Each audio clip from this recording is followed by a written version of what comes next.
The science delusion is the belief that science already understands the nature of reality in principle, leaving only the details to be filled in. This is a very widespread belief in our society. It's the kind of belief system of people who say, I don't believe in God, I believe in science. It's a belief system which has now been spread to the entire world. But there's a conflict in the heart of science between science as a method of inquiry based on reason, evidence, hypothesis, and collective investigation, and science as a belief system or a worldview. And unfortunately, the worldview aspect of science has come to inhibit and constrict the free inquiry, which is the very lifeblood of the scientific endeavor. Since the late 19th century, science has been conducted under the aspect of a belief system or worldview, which is essentially that of materialism, philosophical materialism. And the sciences are now wholly owned subsidiaries of the materialist worldview. I think that as we break out of it, the sciences will be regenerated. What I do in my book, The Science Delusion, which is called Science Set Free in the United States, is take the 10 dogmas or assumptions of science and turn them into questions, seeing how well they stand up if you look at them scientifically. None of them stand up very well.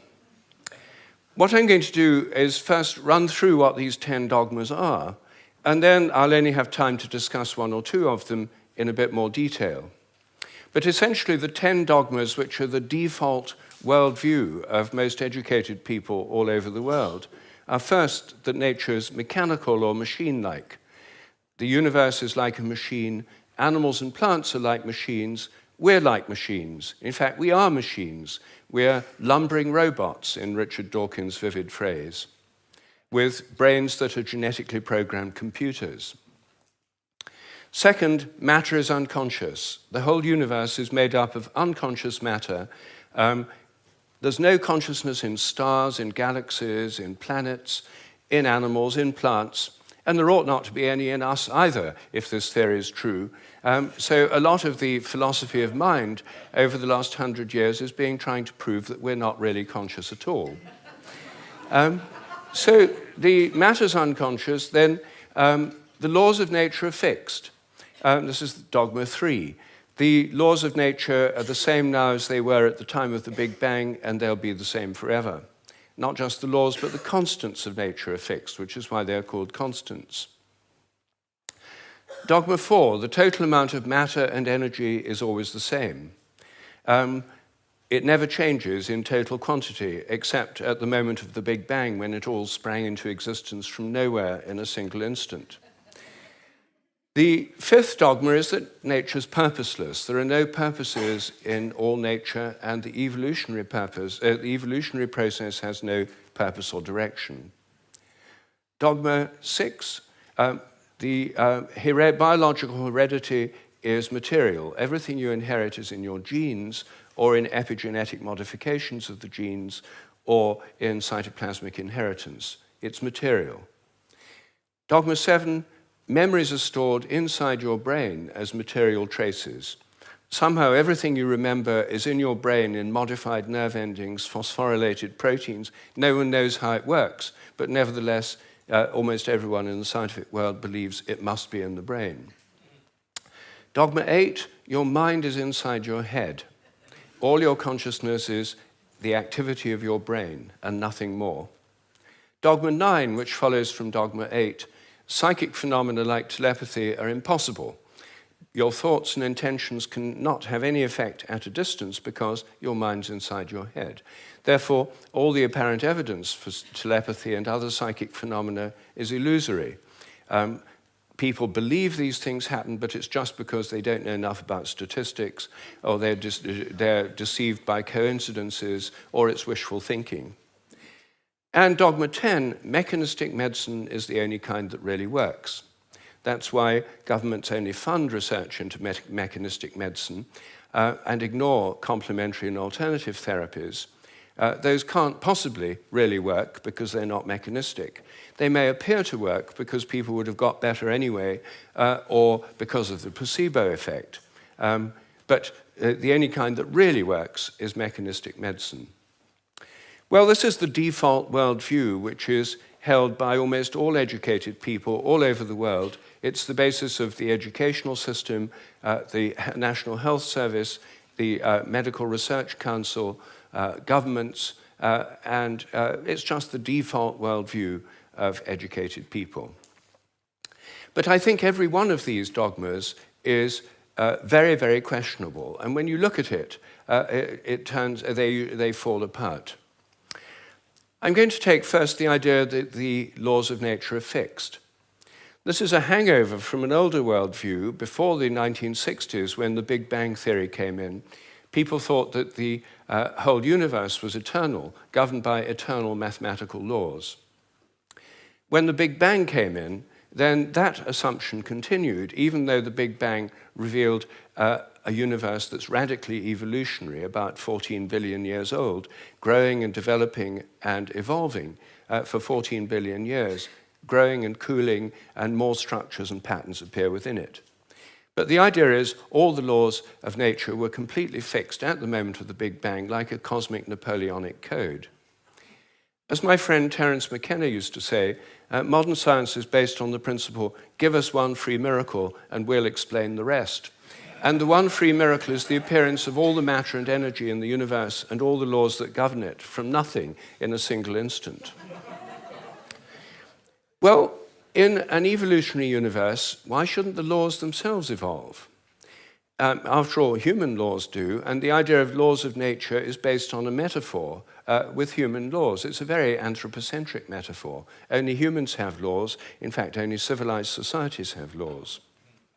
As C.S. Lewis once said, to say that a stone falls to earth because it's obeying a law makes it a man and even a citizen. It's a metaphor that we've got so used to, we forget it's a metaphor. In an evolving universe, I think a much better idea is the idea of habits. I think the habits of nature evolve. The regularities of nature are essentially habitual. This was an idea put forward at the beginning of the 20th century by the American philosopher C.S. Peirce. And it's an idea which various other philosophers have entertained, and it's one which I myself have developed into a scientific hypothesis, the hypothesis of morphic resonance, which is the basis of these evolving habits. According to this hypothesis, everything in nature has a kind of collective memory. Resonance occurs on the basis of similarity. As a young giraffe embryo grows in its mother's womb, it tunes in to the morphic resonance of previous giraffes. It draws on that collective memory. It grows like a giraffe, and it behaves like a giraffe because it's drawing on this collective memory.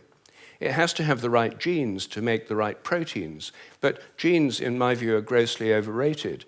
They only account for the proteins that the organism can make, not the shape or the form or the behavior. Every species has a kind of collective memory. Even crystals do. This theory predicts that if you make a new kind of crystal for the first time, the very first time you make it, it won't have an existing habit. But once it crystallizes, then the next time you make it, there'll be an influence from the first crystals to the second ones all over the world by morphic resonance. It'll crystallize a bit easier. The third time, there'll be an influence from the first and second crystals. There is, in fact, good evidence that new compounds get easier to crystallize all around the world, just as this theory would predict. It also predicts that if you train animals to learn a new trick, for example, rats learn a new trick in London, then all around the world, rats of the same breed should learn the same trick quicker just because the rats have learned it here. And surprisingly, there's already evidence that this actually happens. Anyway, that's my own hypothesis in a nutshell of morphic resonance. Everything depends on evolving habits, not on fixed laws. But I want to spend a few moments on the constants of nature too, because these are, again, assumed to be constant. Things like the gravitational constant, the speed of light, are called the fundamental constants. Are they really constant? Well, when I got interested in this question, I tried to find out. they're given in physics handbooks. Handbooks of physics list the existing fundamental constants, tell you their value. But I wanted to see if they'd changed, so I got the old volumes of physical handbooks. I went to the Patent Office Library here in London, and they're the only place I could find that kept the old volumes. Normally people throw them away when the new values come out. They throw away the old ones.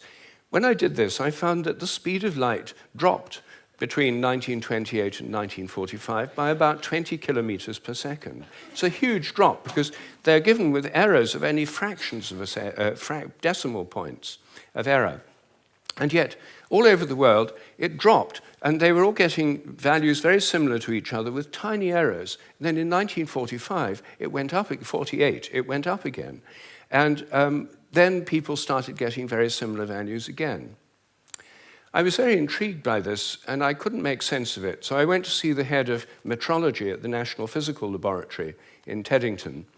Metrology is the science in which people measure constants. And I asked him about this. I said, what do you make of this drop in the speed of light between 1928 and 1945?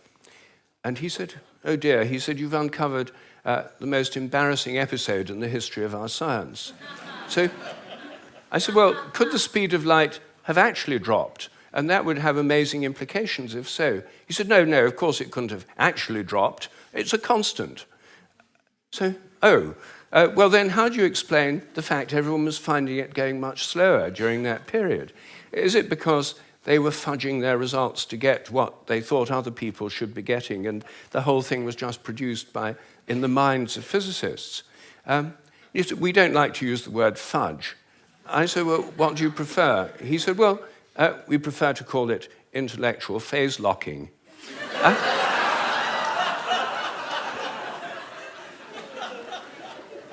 So I said, well, if it was going on then, how can we be so sure it's not going on today? And that the present values are produced by intellectual phase locking. And he said, oh, we know that's not the case. I said, how do we know? He said, we've solved the problem. And I said, well, how? He said, well, we fixed the speed of light by definition in 1972. So I said, but it might still change. He said, yes, but we'd never know it because we've defined the meter in terms of the speed of light. So the units had changed with it. So he looked very pleased about that. They'd fixed that problem. But I said, well, then what about big G? The gravitational constant, known in the trade as big G, is written with a capital G, Newton's universal gravitational constant. That's varied by more than 1.3% in recent years. And it seems to vary from place to place and from time to time. And he said, oh, well, those are just errors. And unfortunately, there are quite big errors with big G. So I said, well, what if it's really changing? I mean, perhaps it is really changing. And then I looked at how they do it. What happens is they measure it in different labs. They get different values on different days, and then they average them. And then other labs around the world do the same, and they come out usually with a rather different average. And then the International Committee on Metrology meets every 10 years or so and average the ones from labs around the world to come up with the value of big G. But what if G were actually fluctuating? What if it changed? There's already evidence, actually, that it changes throughout the day and throughout the year. What if the Earth, as it moves through the galactic environment, went through patches of dark matter or other environmental factors that could alter it? Maybe they all change together. What if these errors are going up together and down together? For more than 10 years, I've been trying to persuade metrologists to look at the raw data. In fact, I'm now trying to persuade them to put it online on the internet with the dates and the actual measurements and see if they're correlated, to see if they're all up at one time, all down at another. If so, they might be fluctuating together, and that would tell us something very, very interesting. But no one has done this. They haven't done it because G is a constant. There's no point looking for changes. You see, here's a very simple example of where a dogmatic assumption actually inhibits inquiry. I myself think that the constants may vary quite considerably, well, within narrow limits, but they may all be varying. And I think the day will come when scientific journals like Nature have a weekly report on the constants, like stock market reports in newspapers. You know, this week, big G was slightly up, the charge on the electron was down, the speed of light held steady, and so on. That's one area, just one area where I think thinking less dogmatically could open things up. One of the biggest areas is the nature of the mind. This is the most unsolved problem, as Graham just said, that science simply can't deal with the fact we're conscious. And it can't deal with the fact that our thoughts don't seem to be inside our brains. Our experiences don't all seem to be inside our brain. Your image of me now doesn't seem to be inside your brain, yet the official view is there's a little Rupert somewhere inside your head, and everything else in this room is inside your head. Your experience is inside your brain. I'm suggesting actually that vision involves an outward projection of images. What you're seeing is in your mind, but not inside your head. Our minds are extended beyond our brains in the simplest act of perception. I think that we project out the images we're seeing, and these images touch what we're looking at. If I look at you from behind, you don't know I'm there. Could I affect you? Could you feel my gaze? There's a great deal of evidence that people can. The sense of being stared at is an extremely common experience, and recent experimental research suggests it's real. Animals seem to have it too. I think it probably evolved in the context of predator-prey relationships. Prey animals that could feel the gaze of a predator would survive better than those that couldn't. This would lead to a whole new way of thinking about ecological relationships between predators and prey, also about the extent of our minds. If we look at distant stars, I think our minds reach out in a sense to touch those stars and literally extend out over astronomical distances. They're not just inside our heads. Now, it may seem astonishing that this is a topic of debate in the 21st century. We know so little about our own minds that where our images are is a hot topic of debate within consciousness studies right now. I don't have time to deal with any more of these dogmas, but every single one of them is questionable. If one questions it, new forms of research, new possibilities open up. And I think as we question these dogmas that have held back science so long, science will undergo a reflowering, a renaissance. I'm a total believer in the importance of science. I've spent my whole life as a research scientist, my whole career. But I think by moving beyond these dogmas, it can be regenerated. Once again, it can become interesting and, I hope, life-affirming. Thank you.